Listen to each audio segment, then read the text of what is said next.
the state abusing its power to license. You view it as a right, the law views it as a privilege. You have the plaintiff's flag behind you. I was traveling, not driving. I'm in for fire persona. You don't have jurisdiction without your oath of office timely filed. I'm not going to participate in an unfair hearing. Well, you said I'm free to leave and you're not lawfully in office.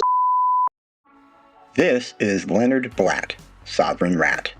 Get out your SovCit Bingo card and have it handy. Today, in preparation for his upcoming jury trial, I bring you the best of 4 hearings where Mr. Blatt proves not only how wrong he is about, well, everything, but also how incredibly oppositionally defiant he is. He's not your average SovCit either. He didn't buy some course online and try to regurgitate that blather in court. He's worse. He actually believes that shit. I can't wait for the trial. You can bet your bippy I'll cover it. Let's roll, nerds. And Mr. Blatt, good morning. Good morning.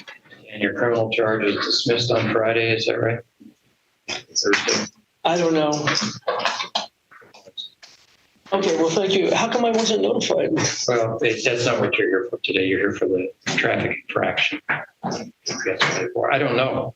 I thought this was a motion hearing. It was going to be, but the state made a motion to dismiss your charge. I didn't come prepared to contest the infractions.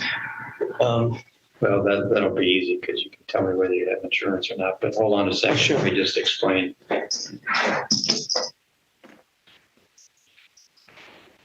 Failure to transfer title, the trip permit, and the driving suspended charges, which are all criminal charges. And those are the ones that you'd filed all the pleadings on, which I've read all your pleadings. Okay. You have any comments on it? Just curious. I'll give you my comments here in a moment. And I believe the police report states that I did produce my insurance, but it took me a while to find it. Do you happen to have a copy of it with you? Yeah. Yes.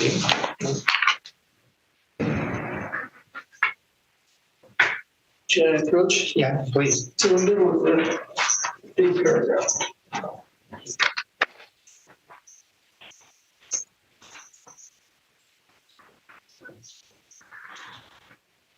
And do you have a copy of whatever you showed the officer by way of the insurance proof? Yes. Oh, it's on my phone. Yeah, that's fine. Do you have your phone with you? Yeah, but I let somebody, one of my employees, take care of that. And he, whenever I need my insurance, I ask him where it is. But it'll take me a while to find it if you need me to. Well, see if you can find it while I'm reading this. Bring it up. Okay, great.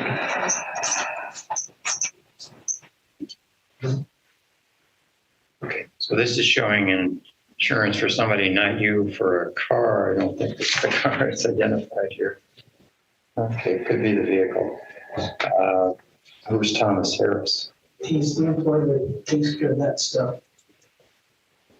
He registers the vehicles, gets insurance for them. And employee of yours? Yeah, And what type of business? biodiesel. I go to a gas station and Grand Mountain.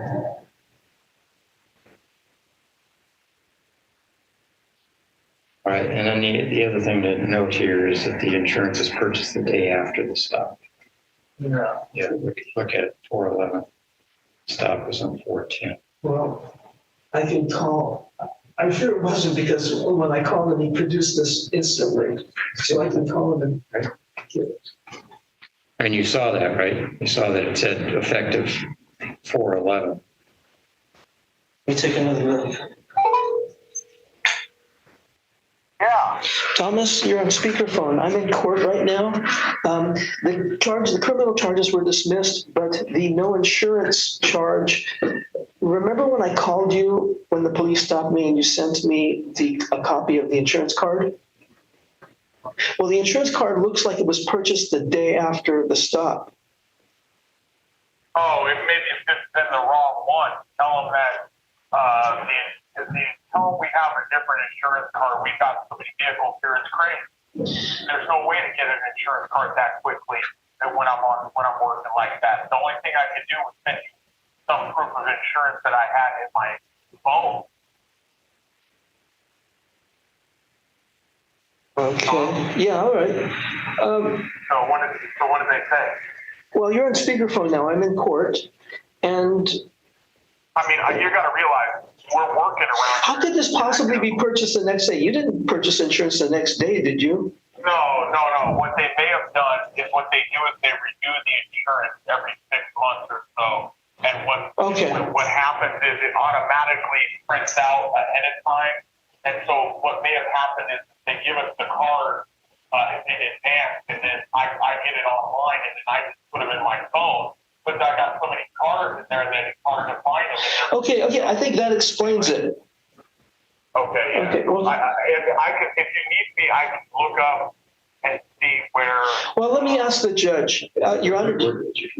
Okay, that's all, Thomas. Thank you. All right. Thank you. Bye-bye.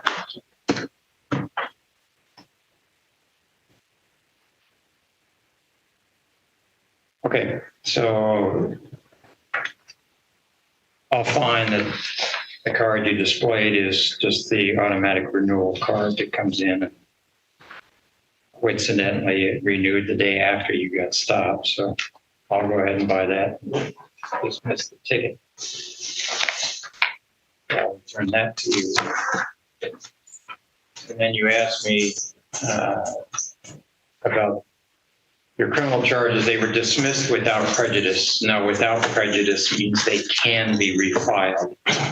So it's up to the prosecutor to decide whether they're going to refile them. I prepared something for the court.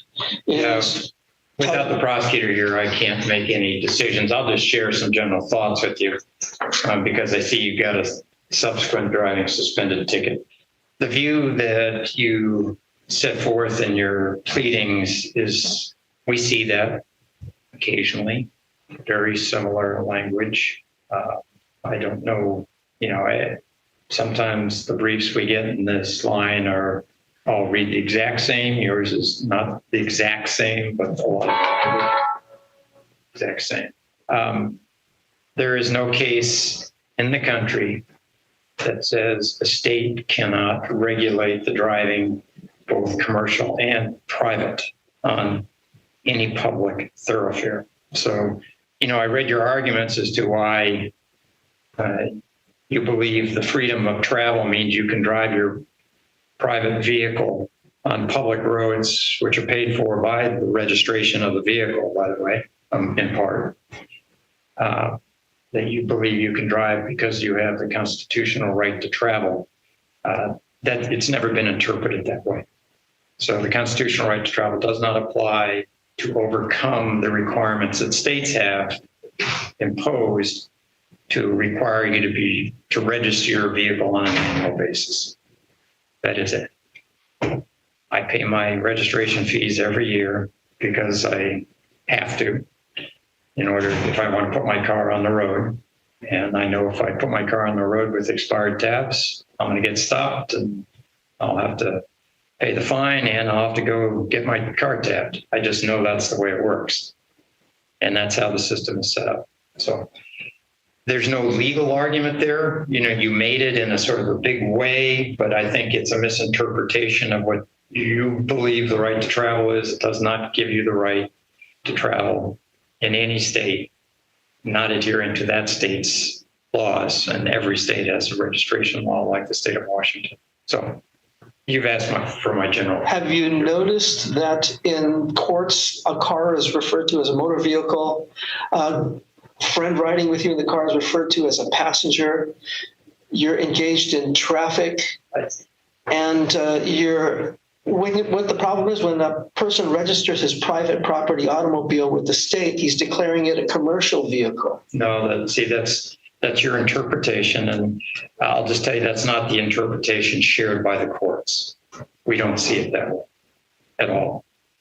So the law makes very clear that all of us who have vehicles that we put on our roads, they have to be registered. Doesn't matter whether we have passengers, no passengers, if we drive them ourselves or not,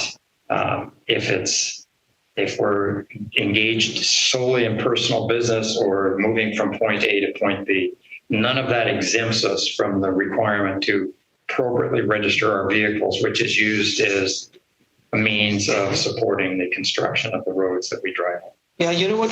You said you've seen a few of these. What compels people to do this is the state abusing its power to license drivers, as well as doctors and other professionals. If you don't behave the way the state wants you to in your private life, in your family life, the state, through the family court, can have your license suspended. And that's just strong evidence that the system is not set up to make the road safe, but to control people. And people don't like that. Yeah, no, I understand the philosophy behind that. We don't do anything here with suspending licenses or not. We just interpret whether the person has a license or doesn't have a license. That's the only rule of the court there. Now, I will say what you're referring to is the ability of the Department of Licensing to suspend licenses for the failure to pay child support as It's government support.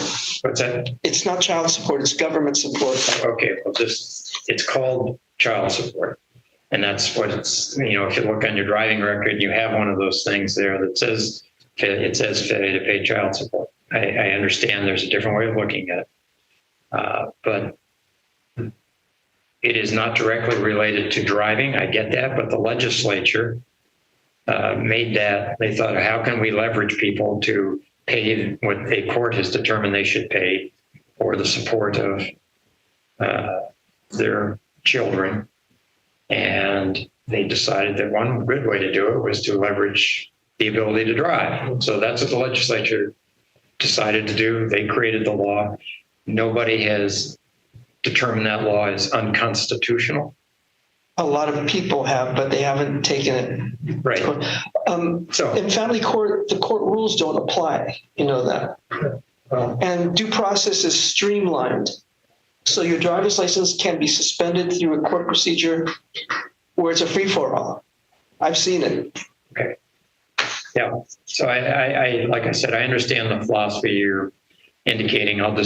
When the case comes to me on a driving suspended charge, I look to see if your license is active or if you don't have the privilege to drive on the state. And you view it as a right.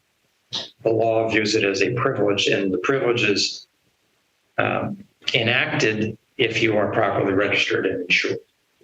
Well, it's a privilege to operate a motor vehicle on the highways, but the courts have ruled, and it's in my brief, it's a right to travel by your automobile, by your private property operator. There's no court. Like I said, you can look all you want, but nobody has ever found a case that says a court upheld the ability of somebody to drive in whatever state on public roads. Well, driving is a commercial term too. Okay.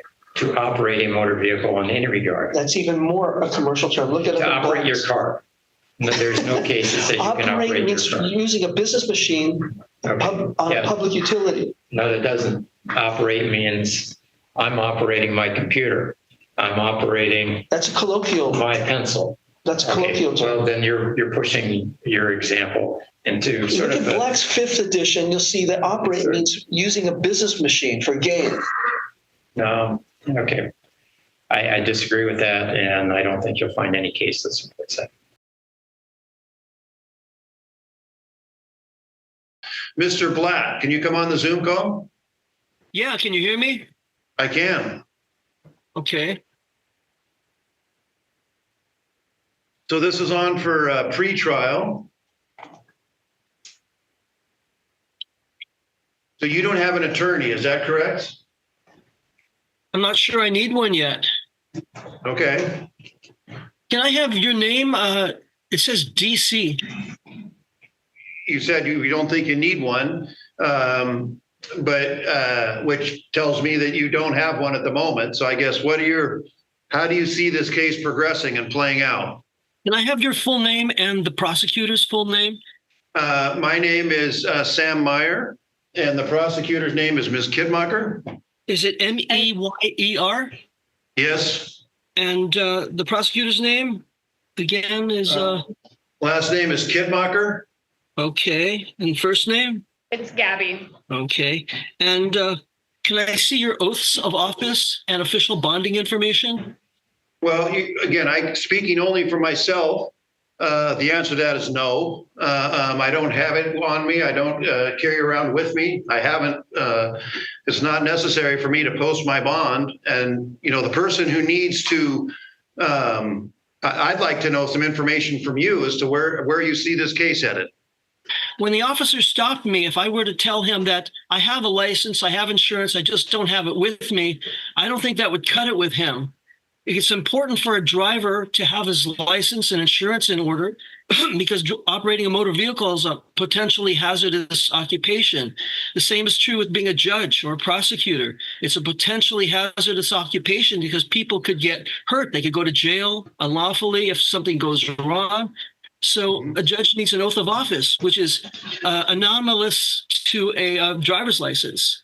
And Right. The bond is equal to the insurance that a driver would need to have. So I do have a oath of office. It's good. The auditor's office. If you want to go there and get it, you can certainly look at it. But like I say, I don't carry it with me. I don't have it on the. I don't have it posted on the wall. I don't believe I'm required to. You are required to have a driver's license when you drive a car. But I don't. We're going down a rabbit hole, which really isn't that productive for you, Mr. Blatt. I'm trying to figure out where you see this case headed. And it's either going to be set for trial or there's going to be some sort of resolution. And if you think you've identified some issues with me or you haven't seen my oath of office, if that's an issue on appeal you want to raise, if you get convicted, you can certainly do that. But we're not going to spend a lot of time on, things that don't really matter with regard to your case. You might not believe that it doesn't matter, but it really doesn't. Right now, you're the one charged with driving with license suspended in the third degree. Your options are go forward to trial, which I've told you when that's scheduled on October 22nd for trial confirmation on October 29th and 30th. And that's kind of, so I guess I'd like some answers from you as to where you see this case headed. Okay, you just said you don't want to spend a lot of time, but if the prosecutor wants to spend 3 months of my time in a jail, then you have to afford me the time I need to get due process.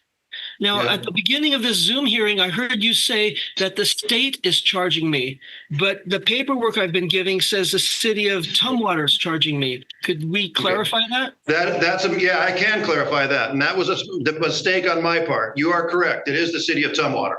But the city of Tumwater is franchised by the state of Washington, right? And it's using Washington statutes to prosecute this case, right? I don't know about the franchise aspect of it, but it is a municipal court case from the city of Tumwater. A lot of times municipalities incorporate on criminal codes and misdemeanors, they'll incorporate the revised code of Washington into their municipality with the law within that municipality. So yes, it could very well be prosecuted under a statute from the revised code of Washington. Well, that raises some concerns with me because I see to your left, you have the plaintiff's flag behind you. And so are you a neutral entity or are you part of the prosecution? Yes, I'm a neutral entity. I like to think that, yes. Then why do you have the prosecution's flag behind you? It's not the prosecution's flag. It's a flag for there's a flag from the United States of America. There's a flag from the Washington state, and then there's a flag for the county. I am a Thurston County District Court judge. I elected and have jurisdiction within this county. But the state of Washington enfranchises the city of Tumwater to prosecute people under its statutes, the state statutes.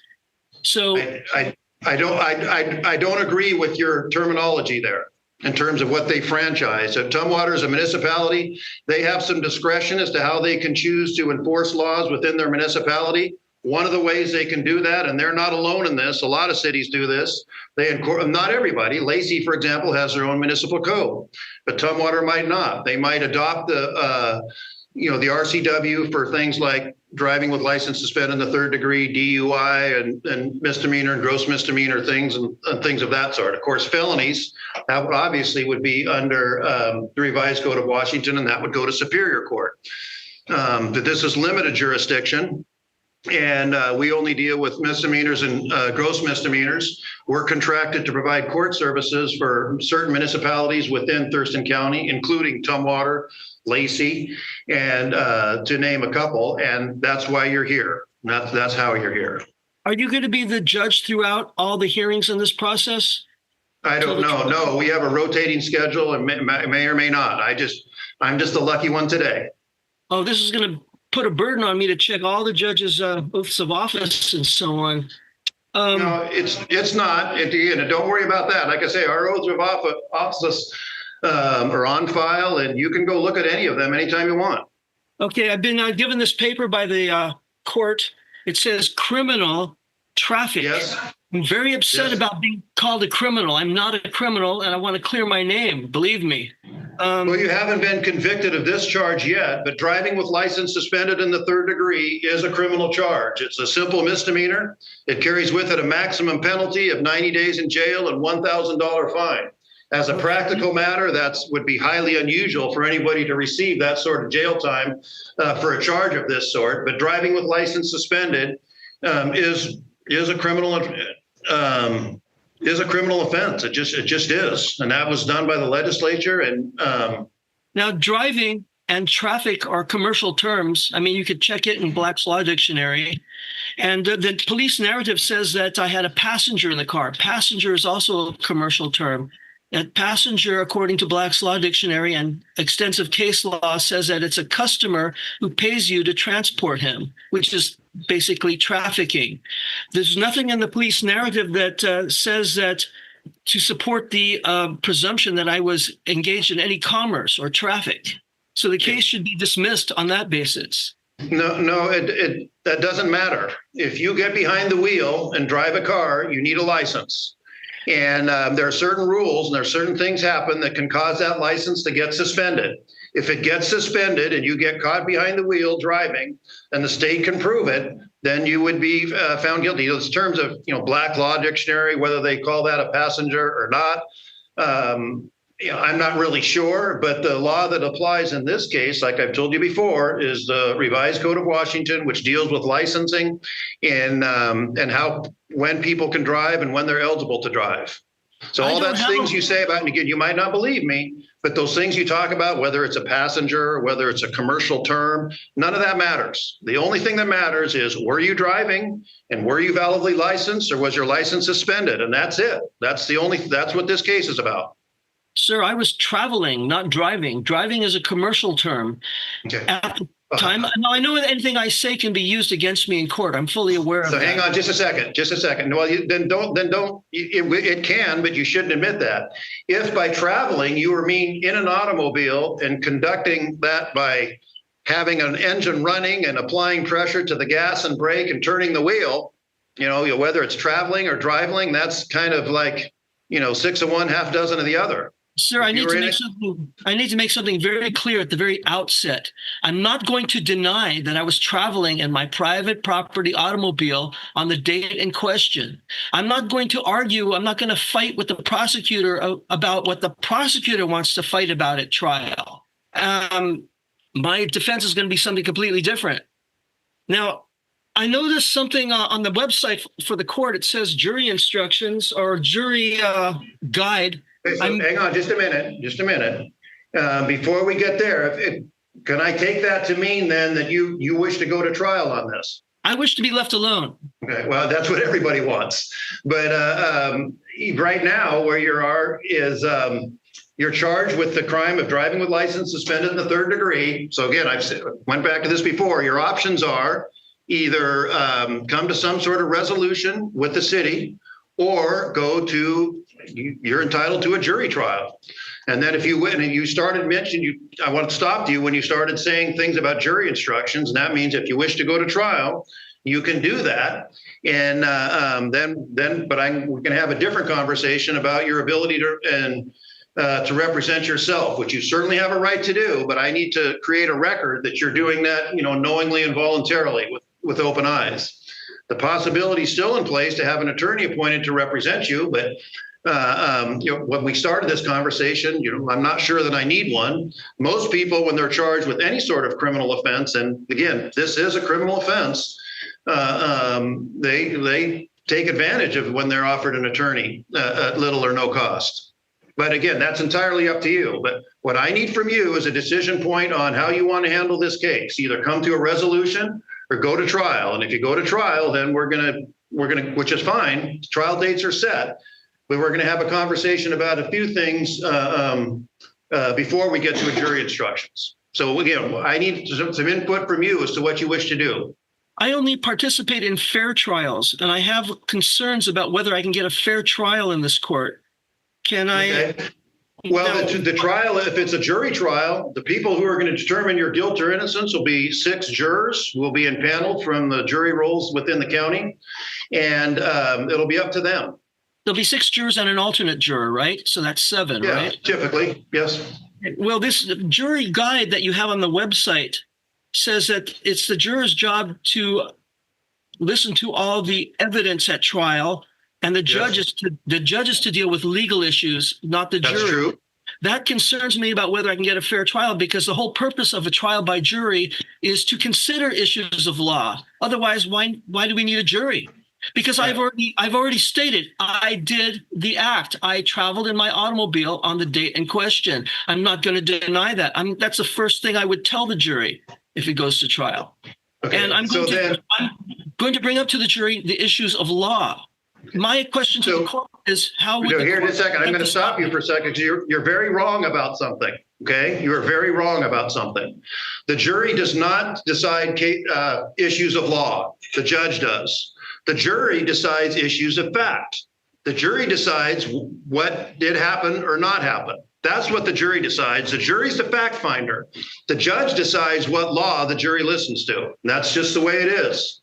And so when you say the jury decides the law, that's not correct. That's, there's no court in the country that where the jury, in this country anyway, where the jury decides what the law is. The judge decides what the law is. And you can look at any court in any state, in any jurisdiction in the union, and that's the way it is. And so the judge, and then the judge will, following the trial, following the evidence portion of the trial, the judge will instruct the jury on what the law is, and then the jury determines whether or not that person, you, did or did not do what you're being charged with. That's a fact inquiry. And what you're being charged with is driving with license suspended in the 3rd degree. And the jury is going to decide, did this happen or did it not? And if you have issues with the law, they're not fair, you might think this is unconstitutional. I've heard many times people think that, it's not constitutional for a state to require people to get licenses. It is. I've heard that, that there's some, the right to travel is being impinged by the requirements of a license. It's not. All of those things have been looked at by courts much above me. Have decided that that's what the law is. And any instruction you're going to get on the law, or the jury's going to get from the law, has all been vetted in front of courts of appeals and the Washington State Supreme Court, and that's the way it is. But you need to be clear: the jury does not and will not decide the law. The judge will determine that. And what I was going to say to you in advance of that is, you might not get to present. Maybe this is why you think you don't get a fair trial. Some of these legal issues you wish to argue, you might not be able to do that. Probably not, because that's just what the law is. And I know what the law is based on my experience. And I may or may not be the trial judge if it goes that far, but I just know that to be the case. So we're going to stop here for a second because but don't leave, because it's at 2:30. And we have some other people coming on at 2:30. We're going to take care of those cases, and then I'll come back and speak with you some more. All right? I understand you believe all that nonsense, but I'm going to have a trial by jury, not a jury trial. A jury trial is 6 people that only consider the facts, and basically juries have been neutered since the rules of evidence have been implemented in the 1936. But this jury is going to hear the law as well as the facts. And I'm just curious. I would like to know how the judge would, how the court would stop me from communicating with the jury. Well, that's a good question. I guess you'll find out if you take this to trial. But we're going to stop for a minute. There's a couple people who we're going to take these cases, and then we'll come back to you. But don't leave. Okay, so Mr. Blatt, I'll come back to you. So I think when last we talked, you said you wanted a trial by jury or a jury trial. To me, again, that's... No, I did not say that. I want to be left alone. That's what I said. Okay. Well, again, that's what everybody wants. So do I. But nonetheless, where you're at right now, you're charged with driving with license suspended in the 3rd degree. And you had made the distinction, I think you had, and correct me if I'm wrong, I don't mean to misstate things. You were making a distinction between jury trial and trial by jury. And I'm not sure exactly what you meant by that. Well, a trial by jury, which is what we used to have before the passage of the 19th Amendment, when women got the right to vote and therefore got the right to sit on juries. Juries had the right to investigate the crime scene, to consider the law, to nullify. Basically, it was a trial by jury. Now that it's a jury trial where the jury's neutered, there's only 6 of them. They're cut in half, and they're not allowed to. They're scurried out of the courtroom every time there's important adult issues to consider, like children, and that's just nothing. That's not a trial by jury. But anyway, I have a dispositive motion right now that might settle everything here. Okay, we'll set that for a motion hearing, though. We do those on Monday morning. Did you file it in writing? I'd like to do that. I prefer everything to be in writing. So can we schedule a motions hearing? We certainly can. But before we do that, I want to talk to you about, it again appears to me, well, we're going to do a couple of things. First of all, I am going to find, based on, there's a police report filed in sector. Based on that, I'm going to find that probable cause exists.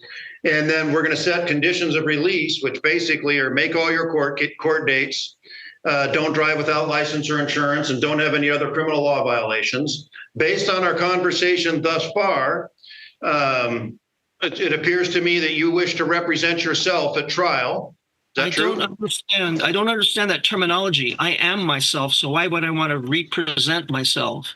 Only corporations need to be represented because they can't speak for themselves in court. I'm not a corporation. I'm a human being. So you wish to proceed to trial without a lawyer? No, I wish to be left alone. That's my only wish. But yeah, that's true. But that's one that's not going to happen in terms of this case. It is set for trial. The trial will take place. And my question to you is, you have the right to have a lawyer with you during trial. And you also have the right to go it alone, all by yourself. And so, Mike, those are your 2 options. Which of those do you wish to take? Well, I have some concerns about being represented by an attorney because attorneys in this state are licensed and franchised to make a living in the plaintiff's courtroom only at the pleasure of the plaintiff, right? No. Well, you're under you have a lot of unfortunate and incorrect impressions. You really do. And that's really unfortunate. And I'm trying to, let you know. And again, you're just wrong about a lot of things. And I'm sorry about that. Does the plaintiff have the power to disbar the attorney if the No, absolutely not. I don't know why you would think that. That's completely not true. Well, I personally know attorneys who have been blacklisted because the courts don't like the way they defend clients because they do it too effectively. For example, Lee Eckhart was not disbarred because he never did anything wrong, but he was blacklisted, which means any client he hired automatically lost. And he had to inform each client that wanted to hire him. I don't know anything about that individual. I don't know anything about that. You're asking me, I guess, in this court, whether, or just generally, whether the plaintiff, in this case would be the prosecutor, has the right to disbar attorneys. And the answer to that is no, they don't. The plaintiff is the state of Washington because Washington. Well, the city of Tumwater in this case. Remember, we talked about that. Yeah, but the city of Tumwater is a subdivision of the state of Washington. But they can still bring cases. So again, what do you want to do for your upcoming trial in terms of an attorney or have one with you or go it alone? I'm not sure I need an attorney at this point because we'll have to see. So again, that's a binary choice. So then from that, I can tell you you're choosing to go it alone. And have you ever done this before? Have you ever conducted a trial of any sort? Just look at my record. That's, again, I can see your record, but none of it tells me whether or not you've done a trial by yourself before. So, Mr. Blatt, have you ever conducted a trial before by yourself? I didn't come here to answer questions. I'm sorry. Okay. So then I'm going to talk, and then we're going to set a date, and then we'll conclude the hearing. I need to bring something to your attention, if I may. I'm sorry? I need to bring something to your attention. The United States Constitution, when the state, it says in all cases in which a state shall be a party, the Supreme Court shall have original jurisdiction. This is in the United States Constitution. Now, the Washington State Constitution says that a frequent recurrence to fundamental principles is necessary. This is a fundamental principle. When the state is accusing a citizen of a crime against the state can't take the defendant to trial in its own court. That would be a conflict of interest. It has to take it to a neutral court, which is the United States Supreme Court. It says it clearly here at Article 1, Section 1 in the United States Constitution. So again, I'm going to speak for a few minutes and then I'm going to turn it back to you and we're going to set a date here. And again, I don't, first of all, this case is headed for trial. And again, it doesn't appear that you're interested in having an attorney appointed to represent you, so you'll be going it alone. When you have the constitutional right to do that, but you need to know that you're not an attorney. Apparently, you have very low opinion of attorneys generally, and a very low opinion of the system itself.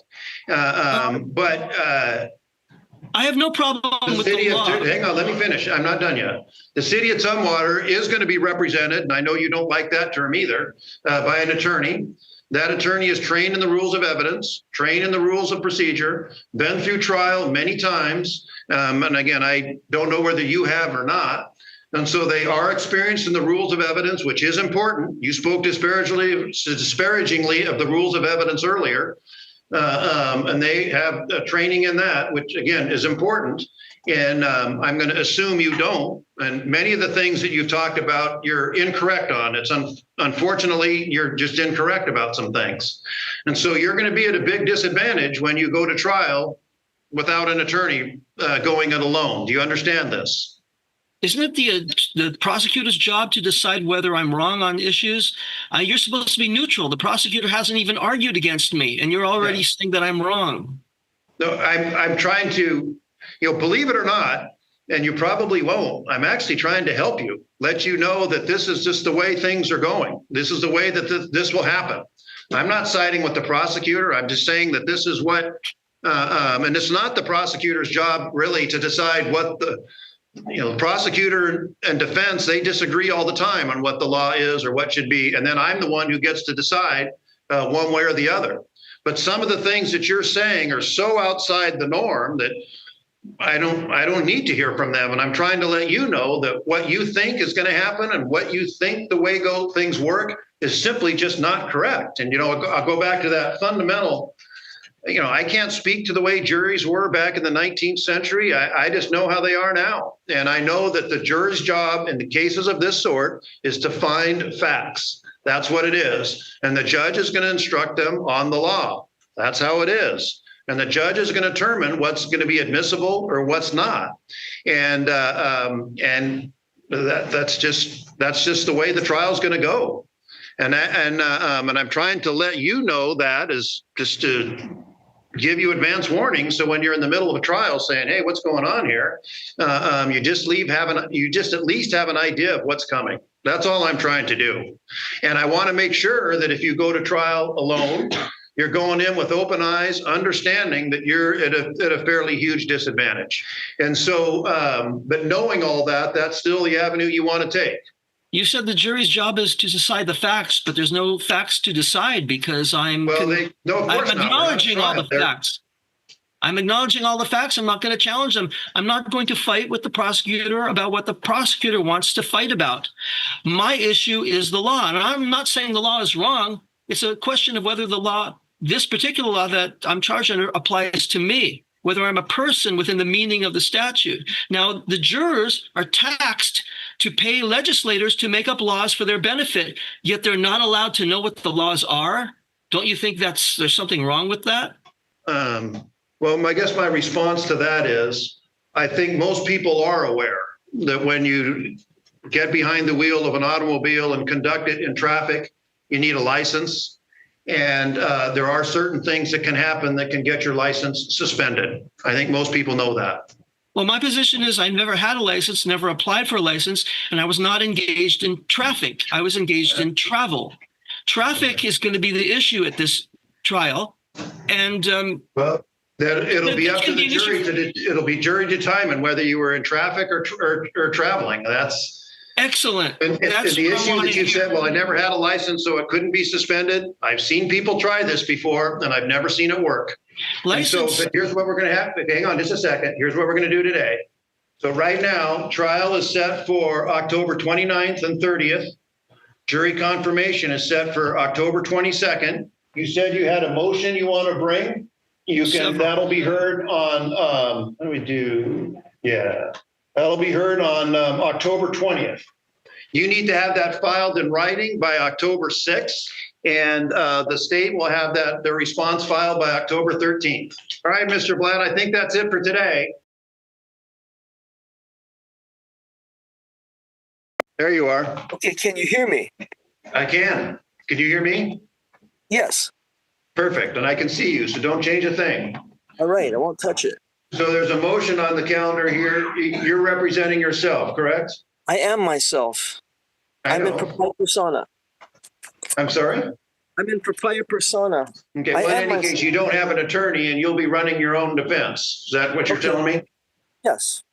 Okay, and so the state's asked to, there's just a state, the city of Tumwater is asking to continue the trial. Did you see that motion? No, but I'll take your word for it. Thank you. But I will tell you what the substance of the motion is. I have to explain if you missed the last hearing. I was poisoned by insecticide.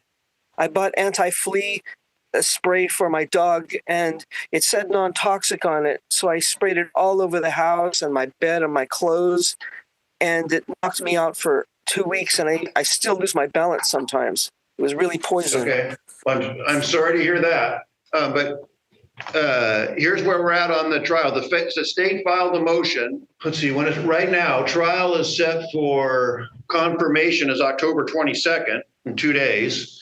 And then the trial is set for October 29th and 30th. The state's asking to move that because they have a witness issue. One of the police officer apparently is not available on that time. And so they want to move the trial maybe a week or two. And I guess I would get your position on that request. Well, what'll happen if I decline that, if I object to it? Well, then they're asking, I get to decide whether or not the state has shown good cause to continue the trial or not. And then one of two things can happen, I guess. I can, you're objecting, I can sustain your objection, not continue the trial, and then the state would probably be out of luck. Or I could find good cause because a material witness is unavailable, and then I can go a little bit beyond when speedy trial is to allow the trial to take place with the state's witness. And I can tell you a couple of things. One thing that this is a fairly common occurrence from both the defense and the state. And if a defense comes to me and says, hey, look, I need these witnesses to defend my case, but they're not available, can we move the trial? I'll generally accommodate that. I'll let people put on their defense. But the same is true for the state. If they have a witness, and I think who is material to their case, and they can't proceed without, I'll give the state some leeway to find good cause and reset the trial to when the witness can appear. So that might be a spoiler alert, but it's up to you. You don't have to agree. No one's asking you that. I'm just asking, I'm telling you what the state's asking. I'm telling you what generally happens in situations like this. And I'm just asking for your response, and then I'll make a ruling. Okay, if you deny the prosecution's request, then the trial would be held in 2 days? No, the trial, I don't know what would happen if they denied the state's request. Then if the state can't proceed, they can't. But I think Okay. I kind of hinted that generally I grant this type of motion, but because I want to be upfront with you. But it's Yes, up to you as to how you want to decide. Well, I object to their motion. All right. I'm going to find good cause to continue the trial because of the state's unavailability of a state's witness. I'm going to ask Ms. Kidmacher, when's the soonest available date that you can be ready and have a trial? And I'll set it for that date. Your Honor, my understanding is the officer is unavailable through November 8th. Other than that, I don't have notes as to other unavailable dates. So what we're going to do then, Mr. Blatt, we're going to set the trial for November 17th and 18th, and then we'll have confirmation on November 12th, which is a Wednesday at the afternoon. May I ask something? Yes. As I understand, the hearing I missed was the motions hearing, right? No, this is the motion hearing. Okay, I'm not prepared because, as I said, I was sick and I'm still recovering. No, but the motion is, hang on just a second. The motion is to continue the trial. And I've already asked you what your response to that is. Oh, so it's the prosecution's motion, but I also, Yes. didn't I also notice a motion hearing? Okay, we can renote that if you want. What I didn't see that. That's not Yes, what I'm here please. for here today. When did you ask for that motion hearing to be held? Oh, I see. Your Honor, at the hearing back on September 3rd, I see a note for a motion hearing set for today. Defendant must file his motion no later than October 6th. And Well, that was me. Yeah, did you ever file anything? I don't think so because, like I said, I Because you were was sick. I get it. Yeah, all right. Well, you're still free to, well, do you want that motion heard? Yes, please, but I'm not. You better file it. I mean, you were supposed to file something by October 8th. We didn't get Right. anything. Right. Can we reset that and the deadline for me to submit the motions? Yes, we can do that, but we'll probably, in order to accommodate that, we're going to have to move this trial out a little bit further. Okay, past the speedy date? Yes, it's already past the speedy date based on my finding of good cause because of the state's material witness unavailability. I can, at your request, if you want your motion heard before that, I'll accommodate that, but we're going to have to mess with the dates a little bit. Okay, I'll waive speedy trial rights for that. Okay. Well, I don't even think we need to get there. I can make findings. Okay, so let's forget those dates. Let me redo these dates here. Well, let me ask you, how are you feeling now? How quickly can you get your motion together? I'm doing okay. Like I said, I lose my balance sometimes, but I'm getting better. I'm just asking you for a time limit. How much time do you need? I'll give you the time you need. I just want to know how much you need. 1 week. All right. 1 week. So hang on just today. Let me take a look here. And Your Honor, I'm not sure what type of motion or whether it's going to be something that requires officer testimony. So I just ask that it be. My guess is if it's constitutional grounds, and if you need officer testimony, you can ask to reset it. All right. So we're going to set a motion hearing for November 10th. Morning, Mr. Blatt. Morning, pleasure to be here. So, Mr. Blatt, you filed various motions to dismiss the driving with suspended license third degree against you. I've read all of it. We are getting kind of late in the morning here. Is there anything you'd like to say that is different from or that you'd like to highlight from the motions that you filed? Well, first, may I ask the court to identify yourself and the prosecutor? Certainly. I'm Court Commissioner Jacob Stillwell. Uh-huh. And prosecutor today is Ford Libby, Rule 9, supervised by Rosemary Fitzgerald. Okay. Yes. When the officer stopped me, he asked me for paperwork and simply accused me of a paperwork violation. He asked for three things: license, proof of insurance, and registration. Anyone who's engaged in a potentially hazardous activity like operating a motor vehicle has to have his paperwork in order, especially insurance, because he can cause damage with his car. Same thing is true with yourself, because being a judge is a potentially hazardous occupation because it involves violence. No one can be put in a jail cell without unwanted touching. And a lot of damage can come to people if a judge does something wrong. And as a person who has been through a family court and witnessed how unprofessional and out of control the judiciary is here in Washington, and I think you know that the reputation of the legal system in Washington is very bad. I mean, even at one point, the federal government had to come in and supervise and babysit the police because they weren't being controlled. So I'm going to just try to frame what I'm looking for. Because again, I did read what you briefed, and so maybe it would be helpful if I outline my thinking here. I'll give you a chance to respond. I'll give the chance for the city of Tumwater as well to weigh in here. But let me just kind of start where I'm at. Sure. Okay. All right, because I know a lot of your arguments are sort of based on sort of overall authority to enforce these laws against you. So I'll sort of start there, right? The Revised Code of Washington, which is the state legal code that is applicable here, criminal offenses related to driver's license. It provides at RCW 4620-342 that it's unlawful for anyone to drive a motor vehicle in the state while the person has a suspended or revoked driver's license. The allegations against you is that you were driving a motor vehicle on a public road with a suspended driver's license. Now, those are still allegations against you. That hasn't been proven. But the city of Tumwater is within its authority to pursue that prosecution because you were allegedly driving a car with a suspended license. And so I know you've raised a number of concerns around that. One of them being, right to travel. You do have the right to travel.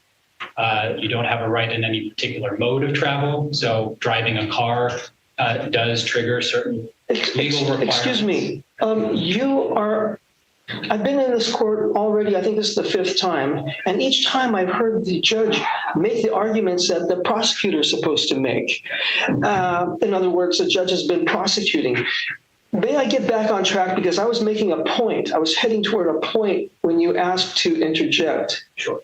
Okay, so we need to take care of some preliminary matters first. Just as I had to produce paperwork when an officer saw me what he believed to be engaged in privileged activity, you need your paperwork in order too. And I just need to verify that your paperwork is in order. I am eager to argue my motions, and I'm eager to hear the prosecutor's response. But first, we need to know if you have your license to operate, which is your oath of office. That's analogous to a driver's license. It's because nobody has a right to be a judge. It's a privilege. And also your bond, your official bond through a surety company is analogous to an insurance for a driver. Because if I'm injured in the course of these proceedings, I need to know that I can be compensated. So you are welcome to file a public records request asking for any documentation around my authority as the court commissioner or anyone else's. Right, and I couldn't do that because I didn't know who would appear today as a judge. I mean, I asked before and I couldn't get a clear answer. Also, your bond is supposed to be filed with the county clerk. And with your permission, I want to make it easy for you. Don't want to make you produce it for me. I could go around the corner. It's in the same building here and verify that your bond is filed with sufficient sureties. So we're not going to do that today for relevancy purposes here, because what's relevant here is not anything related to me. It's related to allegations against you driving. It absolutely is relevant to you. Because it's all about whether you have jurisdiction, and you don't have jurisdiction without your oath of office timely filed and a bond with sufficient sureties. And I have a pocket brief here that I'll give you the court and a copy to the prosecutor to show you. I'm going to stop you again, and I don't mean to interrupt here, but you have the opportunity to look at those documents. If you're able to find documents in any way, indicating that we don't have the proper authority or to operate as a court in this case, you're welcome to get those documents and present them. But we're not, during the course of the prosecution, going to chase down every indication without any supported evidence that something's amiss here. So if you have something through a public records request, you're able to bring it. But we're not going to chase down all of those arguments as they pop up. We're not going to play whack-a-mole necessarily with arguments being made without evidence. So if I've told the officer who stopped me that I have a driver's license, I have insurance, trust me, it's your job to go look for it, not mine to produce it. What do you think he would have done? Well, I don't know. I wasn't there. Well, we all know what he would have done. He would have said that, don't cut it. So these are all comments that you made in your briefing. So I'm going to, again, remind you, I've read those arguments. I'm going to give a copy of my pocket brief showing that the judge and prosecutor both require bonding and insurance. With your permission. And if you have evidence that there hasn't been proper bonding, you can certainly bring it. Well, that's my evidence, my testimony here. Right. Well, you're not alleging it hasn't happened. I am alleging it hasn't happened. I am alleging that. But whatever. With your permission, I'll give the court a copy of the pocket brief I just gave to the prosecutor. Sure. But then I'm going to turn it over to the prosecutor to have an opportunity to respond. Isn't it my turn to present my motions? Yes, and you have, and you. No, I have not. You have. You've provided written motions.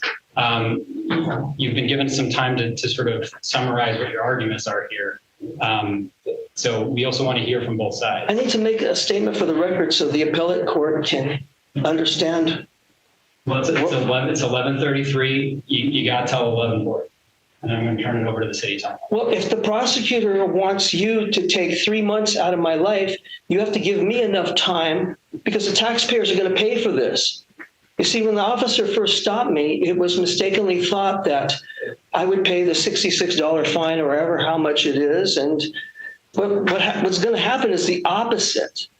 The plaintiff is going to house me, clothe me, feed me, take care of all my needs, medical needs and everything. And I'll get to watch television. I love to watch television. And I love to kick back and relax. And that's what's ultimately going to happen. But we're going to go through due process first. I won't be denied due process. So every district judge, this is RCW 3.34.080, every district judge pro tempore, and district court commissioner shall, before entering upon the duties of office, take an oath to support the Constitution of the United States and the Constitution of the State of Washington. And as far as bonds, every judge of a municipal court, before entering upon the duties of office, shall take and subscribe the following oath or affirmation. I do solemnly swear or affirm that I will support the Constitution of the United States and the Constitution of the State of Washington. The judge shall also give such bonds to the state and city for the faithful performance of the judge's duties as may be by law, ordinance, or directed. The prosecutor's bond, every county official, before he or enters upon the duties of his or her office, shall furnish a bond condition that he will faithfully perform the duties of his or her office. Prosecuting attorney shall file it in the amount of $5,000 with sureties to be approved by the proper county legislative authority. Tumwater police officers also have to have a bond, and that's RCW 35A.12.080. As far as, so it's very, very important. It's not just a joke or something that's not important. It's very important that you have an oath of office on file, because from what I've observed in this court and many, many courts throughout the last 40 years living in this state, that judges hate to follow the Constitution. They despise it. So I need to ascertain that you have a timely filed oath of office. Now, I did make a public disclosure request for all the judges that might be operating in this court, and I have them here. I want to make sure your name is on it. I have a oath of office for a John Tunheim. It's not you, right? I remind you you've got till 11:40. It's 11:36. What if it takes longer? Because, sir, I'm telling you again, I've read what you've written, and you're frankly not making arguments that are relevant to your prosecution. You're allowed to speak, but unless if you have evidence and if you have evidence there that you wanted to present to the court, you should look at it beforehand and then make an allegation. I did. Well, you're reading through the response to your Public Records Act. You said I should make a public disclosure request for your oath of office and bond, and that's what I've done. And here I'm going through it. Right, and you should go through it before the hearing. Well, I didn't know who you were until I just sat down here. Well, I didn't know who the prosecutor was.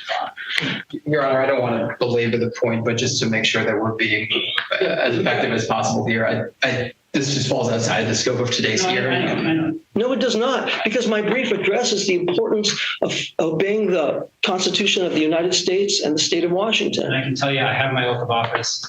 I took it a couple of weeks ago. Granted, I'm newer here, but I took it in this very room. Well, I could not find it unless it's here, because I was given all the oaths of every judge that could possibly be working here.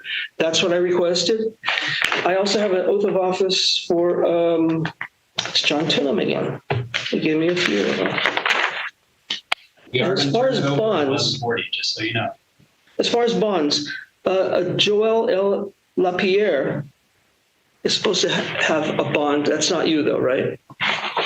What is your bonding number? Top of my head. Okay, so before we can proceed, we have to take care of this preliminary matter. That's not true.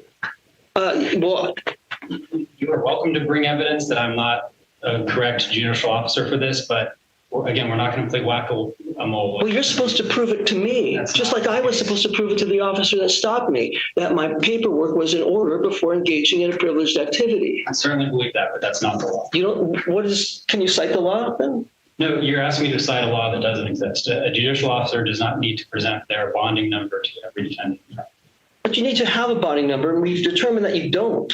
I requested the bonding information and the oaths of office of every judicial officer that could be working in this court, and they gave it to me all here, but your name doesn't appear to be on it. Well, That's prima facie evidence that you don't have an oath of office or bond. okay, well, then you can file a motion on that specific question if you'd like, but you've got 2 more minutes for this morning. Okay, I'd like to file that motion right now. You don't have it. You got to go file a motion. I can make a verbal motion. I can make it orally. Do you want me to find the RCW, the statute that allows me to make it orally? Sure, and then you can go and you'd have to, well, I can't give you legal advice, but. You gave me a lot of legal advice I'm today. explaining what the law is. The prosecutor said nary a word. You got one more, well, because we've been giving you a chance to speak, and you've got 1 more minute before we're turning it over to the prosecutor. Well, I have to determine whether we have jurisdiction here. No, that's not up to you, Well, it's up to you, but you're not making a decision on it. because we do have jurisdiction. I'm telling you, I have an oath of office. But that's not enough. Me telling the police officer I have a driver's license is not enough. The allegations that you did not have a valid. Yeah, a surgeon telling his licensing authority I have a license without proving it is not enough. We have prima facie evidence here that you don't have an oath of office or bonding. And the Constitution, you say you have an oath of office? Well, that means you swore to uphold the Constitution. The Constitution requires you to have an oath of office timely filed. And RCW Title 42 says if you don't have it timely filed, you're not lawfully in office. That means that you can't preside over this hearing. And to the extent you want an answer right now, I'm denying that motion. If you want to file something in writing that goes into that in more detail and provides some kind of evidence that I don't have authority, you're able to do that. I don't know when you made your public records request. It might have been before I took my oath of office, but we're out of time for your arguments at this point. How do you spell your name? STI. STI. LL. WE. LL. First name Jacob with a C. Okay. I'm going to not participate in an unlawful hearing. So I'm going to go over to the clerk's office and try to get your oath of office and bond. And if they have it, I'll be back here and let's proceed. I'm actually eager to do so. Well, we're going to have to file a motion. We're not going to probably be here anymore. We can close up at noon. You don't operate after lunchtime at all? No, the calendar is going to end at noon. So if you find something, you can file a motion, but we're not going to stay open just so you can go do your public records. Okay, well, I came here at 9 o'clock because I thought things would start then, and I had to endure watching all this. Sir, we're out of time at this point. So that's what I'm going to do, because I'm not going to participate in an unfair hearing where there's no jurisdiction. I will file another motion. Final comments here, because we got to move on. My final comments are this. We're going to assume that you don't have an oath of office timely filed or bonding, so you can't proceed over this hearing. You can It's go get simple. evidence of that. You can come back, but until then, we're going to, unless the prosecutor has anything to say. Okay, so then since I object, Sir, I'm moving it over to the prosecutor. so since I'm wait, I have a right to make my motions. I have a right to argue my motions. Sure. I brought this hearing, I understand. not the We're going to prosecutor. move on. I brought this hearing, not the prosecutor. We're going to move on. So I'm going to ask you to recuse yourself since you're not well. All right. Well, if there's been a request for recusal, perhaps I won't be here at the next hearing, but that's going to be it for today. Here to go. Well, sir, we're also here set for trial confirmation.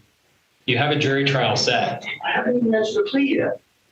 Well, you don't have to. I mean, the state is moving forward. Probable cause has been found. You've elected to represent yourself against. I am myself. I don't represent myself. I am myself. Well, are you ready to proceed to trial on November 17th? First, I have to be advised of the nature and cause of action and enter a plea. And I have to verify that the judge which keeps rotating, is lawfully in office. I mean, I'm not trying to throw monkey wrenches in this or anything or give you a hard time. I'm just trying to require due process. You were arraigned on June 26, 2023. Determination of probable cause was made. Your Honor, just to Response Well, you said I'm free to leave, and you're not lawfully in office, so I'm going to leave. Well, Your Honor, if the defendant's going to walk out, I would request a bench warrant be issued if he's just going to walk out of his own trial confirmation. All right, sir, are you here with him? Is that the two of you speaking? I'm hard to hear. I was asking if the two of you were here together. I can't hear. Were you here with Mr. Blatt? I don't have a case here. Okay, were you here with Mr. Blatt, who was just up here?